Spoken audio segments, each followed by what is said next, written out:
El cielo encapotado anuncia tempestad. Oligarcas temblad, viva la libertad. Oligarcas temblad, viva la libertad. Las tropas de Zamora al toque del clarín. Las tropas de Zamora al toque del clarín. Derrotan las brigadas del godo malandrín. La Guerra Federal, 1859.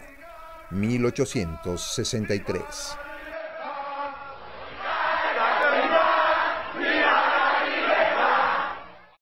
La Guerra Federal no fue una simple pugna entre caudillos terratenientes, aun cuando estuvieron presentes, sino de una profunda lucha de clases entre explotados y explotadores que se libraba en el terreno de las acciones armadas.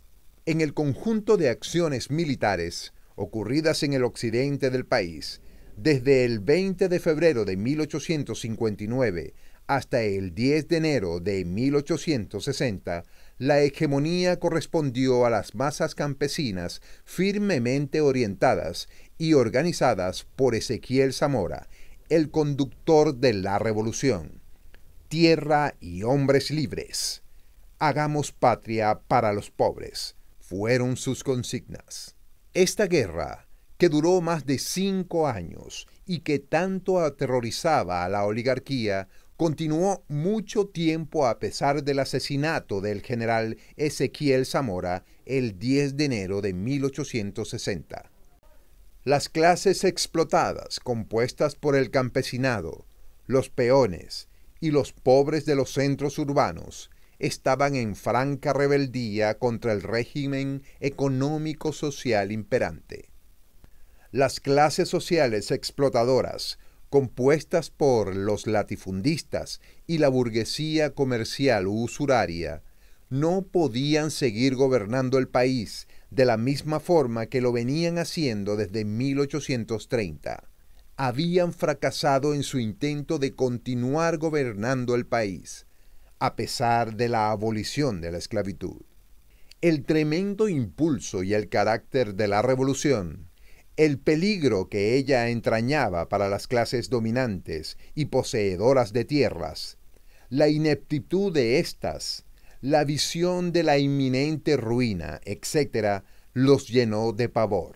Sus intereses peligraban, y para salvarlos, naturalmente en nada ni en lo más vergonzoso se detendrían en la defensa de sus intereses de clase. Es así como no vacilaron en participar en actos de traición a la patria. En efecto, un grupo de malos hijos de la patria, encabezado por Manuel Felipe de Tovar, Pedro Gual, Nicomedes Zuluaga, Pacífico Gual, Juan José Mendoza, redactan un documento implorando a Su Majestad la Reina Victoria I la intervención de Inglaterra para que ponga orden a la chusma, ofreciendo entregar pedazos de la patria a cambio del orden y respeto a sus propiedades amenazadas por la revolución.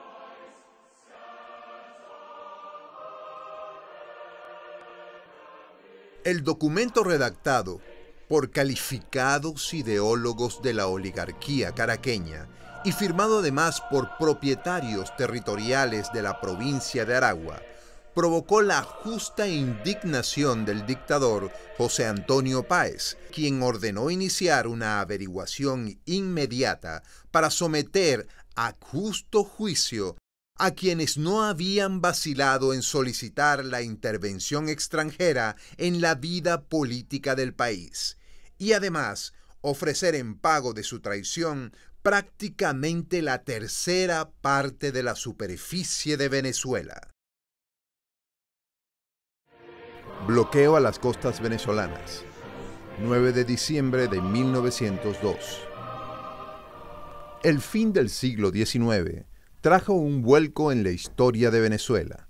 El 23 de mayo de 1899 comienza una nueva rebelión armada, la Revolución Restauradora, dirigida por Cipriano Castro, bajo las consignas de "No más opresión, nuevos hombres, nuevos ideales, nuevos procederes".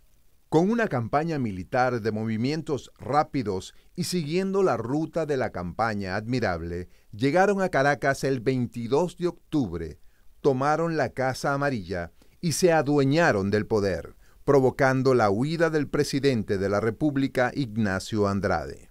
A los pocos meses del triunfo, el general Cipriano Castro anuncia la no cancelación de las deudas públicas anteriores al 24 de mayo de 1899. Los liberales amarillos comienzan a conspirar y se reúnen para organizar una revolución que les devuelva el poder. Conspiran todos los caudillos regionales: el general Gregorio Riera, el general Nicolás Rolando, el general Alejandro Ducharne, los generales Juan Pablo y José Manuel Peñalosa, y todos los coroneles y oficiales que le siguen.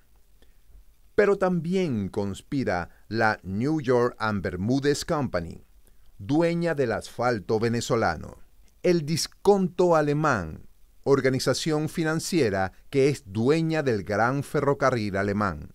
Conspira el Cable francés, dueño de las comunicaciones cablegráficas del país.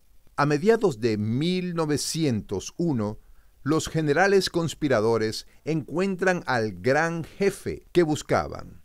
Se trataba nada más y nada menos que de Manuel Matos, a quien llamaban general, miembro de la alta sociedad, el hombre más rico de Venezuela, banquero, usurero, prestamista, tránsfuga, vendepatria, con grandes amigos en la banca europea y norteamericana, hombre que podía asegurar la seriedad de la empresa, la posibilidad de grandes negocios y sobre todo el triunfo de la revolución, a la cual pomposamente llamaron Revolución Libertadora.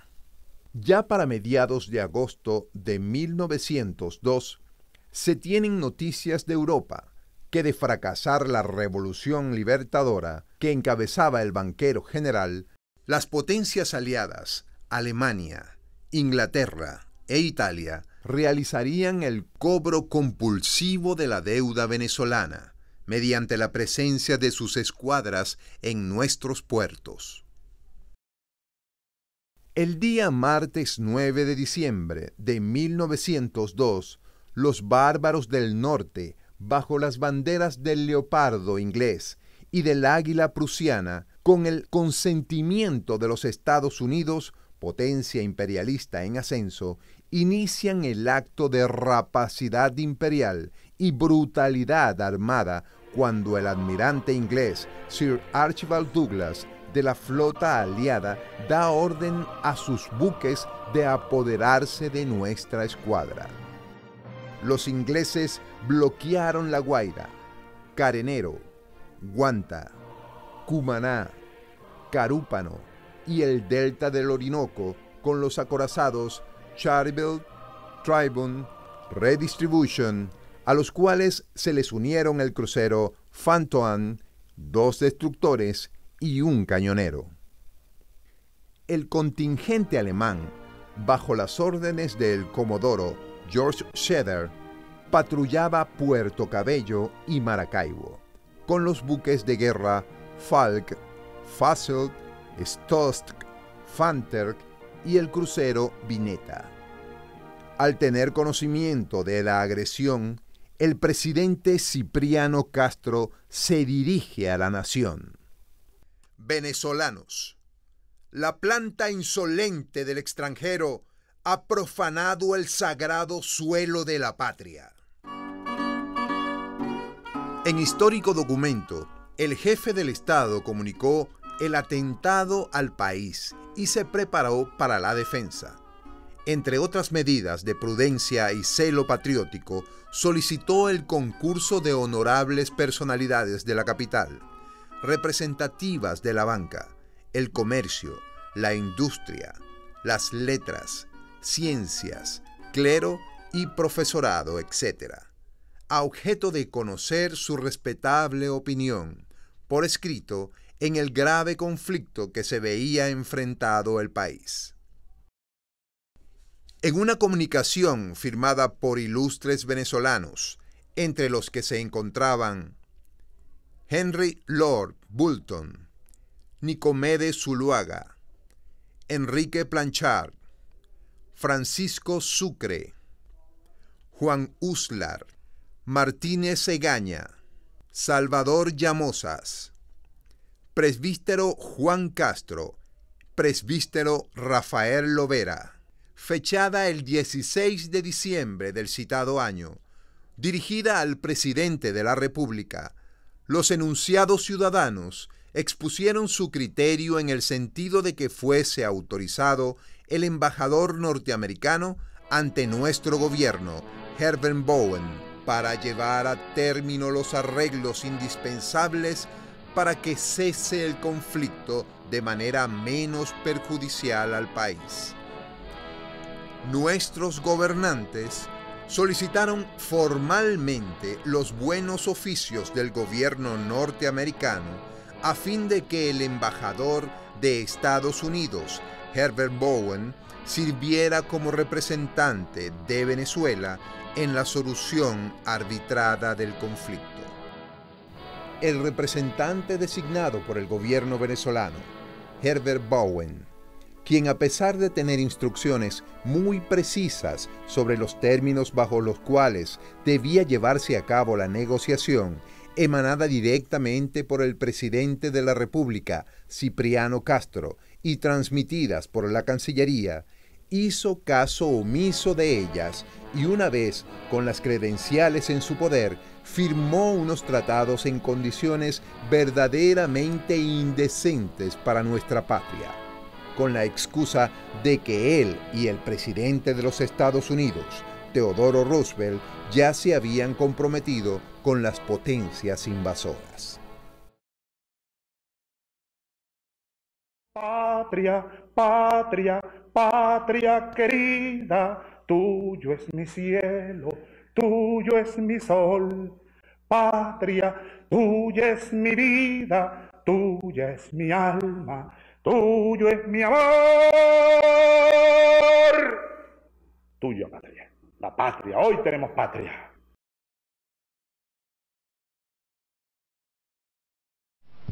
Muy buenas noches.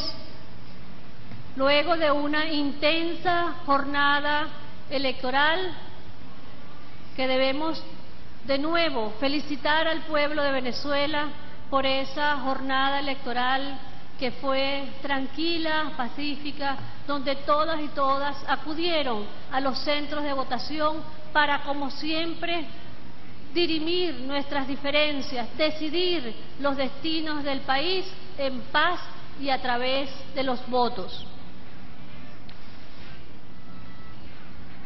Con una transmisión del 99.12% y una participación relativa del 78.71% de los electoras y los electores, tenemos el candidato Nicolás Maduro Moros, 7.505.338, con el 50.66% de la votación. El candidato Enrique Capriles Radonsky, con 7.270.403 votos para el 49.07%. Otros candidatos y candidatas, 38.756 para un porcentaje del 0.26%. Un discurso ahora desde el Palacio de Miraflores a las afueras o dentro del Palacio, hablando de un supuesto pacto. Yo no pacto y menos pacto con la ilegitimidad, con aquellos que yo considero que no son legítimos, que han obtenido un resultado que anunció el Consejo Nacional Electoral sobre la base de todas estas incidencias del día de hoy. Y lo digo con toda la firmeza, con todo el compromiso, con toda la transparencia. Nosotros no vamos a reconocer un resultado hasta tanto aquí no se cuente cada voto de los venezolanos, uno por uno. Nosotros le exigimos al Consejo Nacional Electoral que aquí se abran todas las cajas y que cada voto de Venezuela sea contado. Así que, señor Maduro, si usted antes era ilegítimo, usted hoy está más cargado de legitimidad. Y se lo digo con toda la responsabilidad del caso. Usted sabe que este es un gobierno mientras tanto. Eso lo digo con toda la firmeza. Estoy aquí hablándole porque ustedes, millones de venezolanos, me han dado la confianza para poder estar aquí. Entonces, a las 8 de la noche, ya en un ratico, 45 minutos, que retumbe ahí, usted le da allí, le da a su olla, a su cacerola, le da con fuerza allí, descargue esa, bueno, toda esa rechera, descárguela allí, dele ahí duro. Código Penal Venezolano. Título 1. De los delitos contra la independencia y la seguridad de la nación. Capítulo 1. De la traición a la patria y otros delitos contra ésta. Artículo 128. Cualquiera que, de acuerdo con país o república extranjera, enemigos exteriores, grupos o asociaciones terroristas, paramilitares, insurgentes o subversivos, conspire contra la integridad del territorio de la patria o contra sus instituciones republicanas, o las hostilice por cualquier medio, para alguno de estos fines, será castigado con la pena de presidio de 20 a 30 años. Oposición venezolana denuncia fraude electoral en gira internacional. Diputados cercanos a Enrique Capriles buscan apoyo en España, Francia y Alemania. El coordinador internacional de la Mesa de Unidad Democrática, Edmundo González, y los diputados Tomás Guanipa y Ángel Medina insisten en el fraude electoral, cuestionan la victoria de Nicolás Maduro y denuncian la violencia contra la oposición. Según El País de España, durante una visita de 24 horas a ese país, los opositores organizaron una conferencia de prensa y se reunieron con líderes políticos de distintos partidos. Además, tienen previsto viajar a Francia, Bruselas y Alemania. Vamos de inmediato a las instalaciones del Congreso de Colombia, donde nuestro periodista Juan Carlos Aguirre acompaña la gira de María Corina Machado en Colombia. Hoy en Venezuela no solamente se viola nuestra Constitución, sino se ha violado flagrantemente la Carta Democrática Interamericana. Y sí queremos pedirle al pueblo de Colombia, en sus representantes legítimos, senadores y diputados, a quienes quiero dirigirme ahora, que alcen sus voces. Esperamos que todos los colombianos, y en particular su gobierno, acompañe y defienda la democracia en Venezuela y que entienda que solo puede haber una paz sostenible en Colombia cuando exista un gobierno democrático en Venezuela que combata firmemente la guerrilla, los grupos paramilitares y los grupos irregulares que operan libremente hoy en territorio venezolano.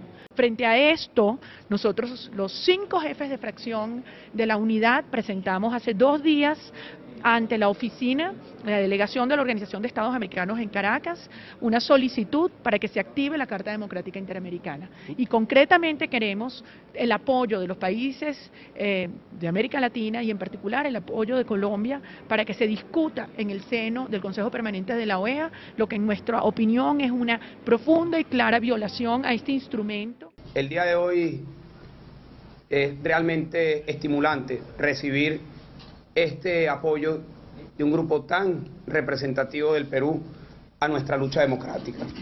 Lo comentábamos en nuestra reunión, durante muchos años nosotros fuimos incomprendidos, durante muchos años nosotros hablábamos y no éramos escuchados de lo que estaba pasando en nuestro país, pero los tiempos son los tiempos y ha llegado un momento en el cual es imposible no ver hacia nuestro país con preocupación de quienes son demócratas, y hoy estamos sentados con la pluralidad democrática del Perú. Y por eso hoy estos humildes diputados están en el Perú viniéndole a pedir solidaridad a su clase política, a sus partidos políticos y al pueblo del Perú en esta lucha que tenemos en Venezuela por salvar la democracia.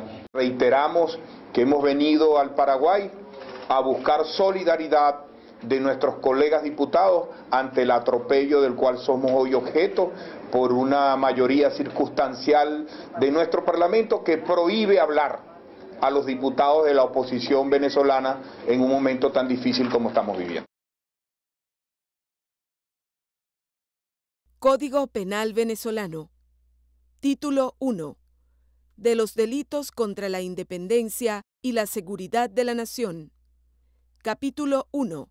De la traición a la patria y otros delitos contra ésta. Artículo 129. El que dentro o fuera de Venezuela, sin complicidad con otra nación, atente por sí solo contra la independencia o la integridad del espacio geográfico de la República, será castigado con la pena de presidio de 20 a 26 años. Con la misma pena será castigado quien solicite, gestione o impetre en cualquier forma la intervención de un gobierno extranjero para derrocar al gobierno venezolano. Los congresistas venezolanos hablaron en nuestro Congreso con la tranquilidad y libertad que en su Parlamento no tienen. Algunas de nuestras propias altas autoridades y todo político que aún admira el proyecto chavista cree que la crisis política de Venezuela es solo problema de este país. Por eso fue importante escuchar a los venezolanos cuando dijeron bien claro que ponerse de espaldas a lo que en su nación ocurre es no prever lo que también en la propia pudiera suceder, al no detener los ímpetus del proyecto del socialismo del siglo XXI. Para más argumentos sobre por qué es legítimo apoyar a los políticos de la oposición venezolana, fue angustiante escucharlos decir que en su país el voto no funciona como institución democrática. Precisaron que es debido a que después de cada elección, los venezolanos han terminado más divididos, además con poca fe en que se respete la voluntad popular. El pueblo vive en una democracia en crisis. ¿Estados Unidos reconoce a Nicolás Maduro como el presidente legítimo de Venezuela? No es cuestión de ver qué es lo que preocupa a Estados Unidos. El hemisferio entero ha estado observando la violencia, las protestas, la situación con la oposición. Nuestra percepción general es que depende del pueblo de Venezuela elegir a sus líderes en elecciones legítimas. Y nuestro enfoque en todo el hemisferio no es ideológico, no se remonta a la Guerra Fría. Se basa en la noción de principios fundamentales de derechos humanos, democracia, libertad de prensa, libertad de reunión. Si esto se está cumpliendo, se está respetando. Ha habido informes de que esto no se está respetando después de las elecciones, y creo que nuestro único interés en este momento es asegurarnos de que el pueblo de Venezuela pueda determinar su propio destino libre del tipo de prácticas que el hemisferio entero se ha ido alejando de esas cosas. Una de las grandes historias de progreso lo hemos visto en Centro y Suramérica, y está enraizada en este enorme cambio hacia la democracia, la libertad. Lo ves aquí en México, donde ha habido una transición pacífica de un partido a otro después de las elecciones. Lo hemos visto en Colombia, en Chile, en Perú. Creo que lo que el pueblo de Venezuela quiere es lo mismo. Código Orgánico de Justicia Militar. Sección 1. De la traición a la patria. Artículo 464. Son delitos de traición a la patria. Numeral 1. Formar parte de las fuerzas del enemigo. Numeral 25. Intentar por medios violentos cambiar la forma republicana de la nación. Numeral 26. Poner en peligro la independencia de la nación o la integridad de su territorio. Numeral 27. Inducir o decidir a potencia extranjera a hacer la guerra contra la nación o atentar en cualquier forma contra la soberanía nacional. Una palabra, un testimonio de agradecimiento del presidente electo de Venezuela, Enrique Capriles, porque el presidente electo de Venezuela es sin duda alguna Enrique Capriles Radonsky. Nuestra profesión. Esa victoria sospechosa, por donde la veamos, es una victoria sospechosa, y por eso la solicitud de Capriles en nombre de todos nosotros de la auditoría. Allí votaron, por ejemplo, personas fallecidas. Sí. Y eso lo podemos evidenciar cuando se haga la auditoría de los cuadernos. Allí hubo dobles cedulados, porque el gobierno maneja, como decimos allá en criollo, se despacha y se da el vuelto en el manejo del sistema de cedulación. Se despacha y se da el vuelto. ¿Cuántos calculas tú que votaron por Maduro? Bueno, se habla de personas fallecidas. ¿Más o menos cuántos?